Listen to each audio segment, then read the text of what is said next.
Bismillahirrahmanirrahim. Kita hidup pada satu kondisi waktu ketika kita digempur dengan berbagai macam pemberitaan di sosial media. Informasi yang datang dalam bilik kita, dalam teras kita, feed-nya kita, itu sudah jauh lebih besar dari kemampuan otak kita untuk memilih. Kita tuh gitu. Sekali lagi saya ulangi kata orang yang kemudian memberikan riset. Hari ini informasi yang datang mengalir di feed dan beranda kita itu jauh lebih besar daripada kemampuan otak kita untuk memilih mana yang patut untuk dibaca dan mana yang patut untuk diikuti dan tidak. Kenapa? Karena memang kita disetting bagaimana kemudian kita pindah secara cepat dari satu informasi ke informasi yang lainnya supaya kita tidak lagi memikirkan mana yang benar dan mana yang salah. Lalu akhirnya memaklumi yang salah, membiarkan yang salah, dan akhirnya yang salah bisa mendominasi kehidupan. Itulah syubhat. Itulah syubhat. Dan ini berbahaya, betul. Mengotori hati, bahkan bisa mematikan hati. Secara lebih cepat itu syubhat.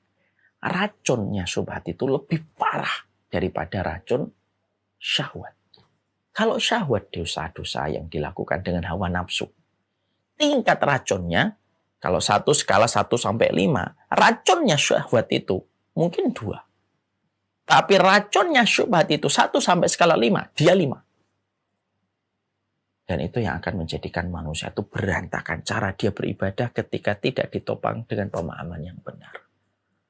Nah, inilah pentingnya kita di dalam komitmen untuk menjaga hati itu apa? Betul-betul jaga hati kita dengan referensi yang benar. Mempelajari apa yang dijelaskan Nabi. Memahami apa yang dipahami oleh para sahabat Nabi kepada Rasulullah SAW.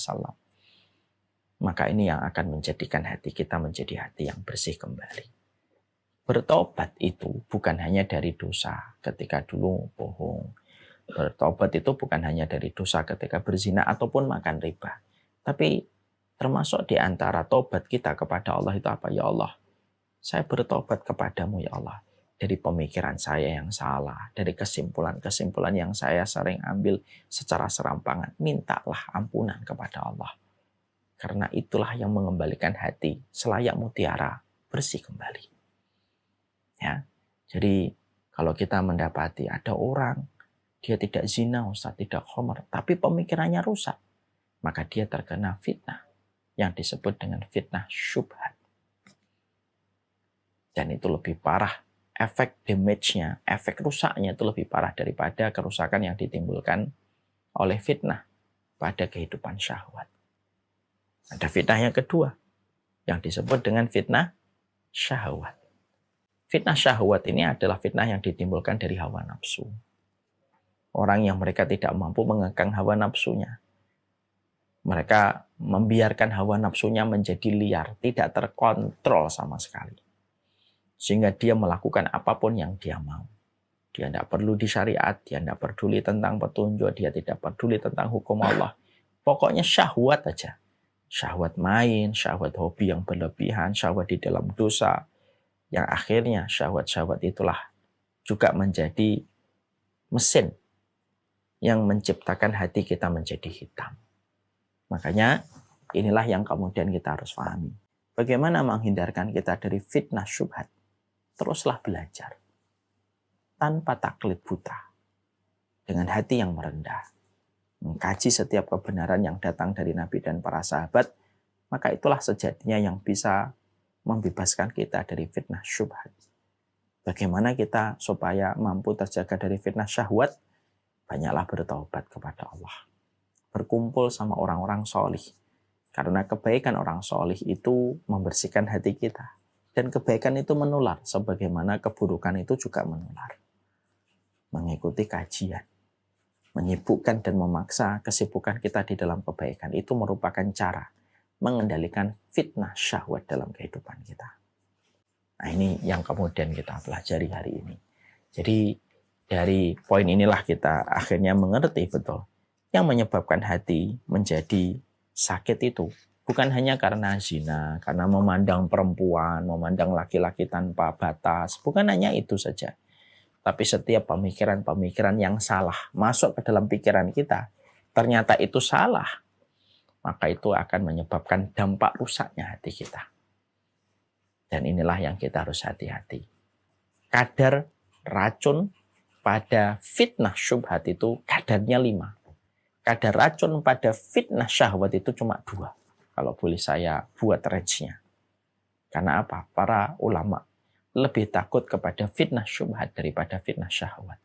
Karena orang yang melakukan fitnah syahwat, dia berzina, dia mungkin makan riba, di dalam hatinya ada penyesalan.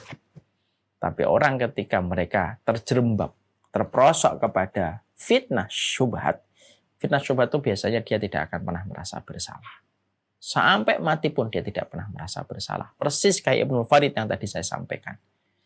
Dia menganggap dirinya Tuhan, karena dia mencapai makom tertentu, tetapi dia tidak pernah merasa bersalah dan Allah menimpakan kepadanya su'ul khatimah untuk membalas bagaimana pemikiran dia yang melenceng dari jalan kebenaran. Semoga Allah merahmati kita dan menjaga kita dari 2 perkara itu, ya, dari fitnah syubhat dan fitnah syahwat. Ada lagi tambahan sedikit dari Imam Ibnu Qayyim. Imam Ibnu Qayyim itu menambahkan ada fitnah yang ketiga yang disebut dengan fitnatul atau babul ghadban, pintu kemarahan. Orang kalau sudah marah menyebabkan rusaknya banyak perkara. Salah satu adalah hati akan terkena dampak dari kemarahan apabila membabi buta. Semoga Allah memberikan keselamatan pikiran, keselamatan fisik, keselamatan anggota badan kita dari perbuatan maksiat dan dosa.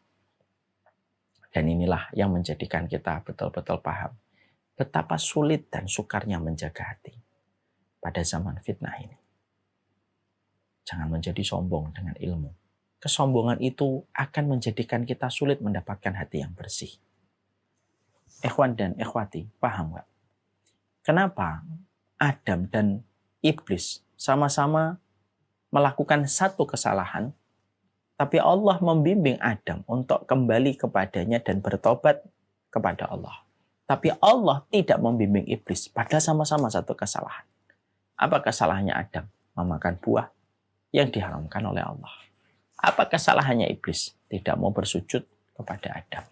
Kenapa sama-sama satu kesalahan, tetapi Allah membimbing Adam bertaubat, tetapi Allah tidak membimbing Iblis untuk bertaubat? Simple. Para ulama mengatakan, karena Adam tidak sombong dengan apa yang telah dia perbuat, tetapi justru hatinya merendah dan menganggap dirinya itu betul-betul zalim. Karena perasaan rendah hatinya seorang Adam, maka Allah membimbing Nabi Adam.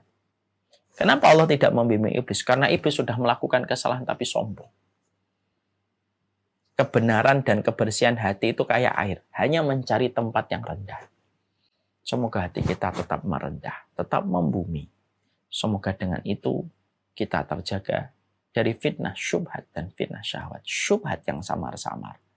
Yang apabila kita terjerumus kepada kerusakan dan kebatilan tanpa disadari. Fitnah syahwat ditimbulkan dari syahwat dan hawa nafsu yang mendominasi manusia. 2 perkara itulah yang menyebabkan hitamnya hati menjadi legam. Sallallahu ala nabiyina Muhammad. Walhamdulillahi rabbil alamin. Syukran ya Rabbi, syukran. Hadaita qalbi, syukran.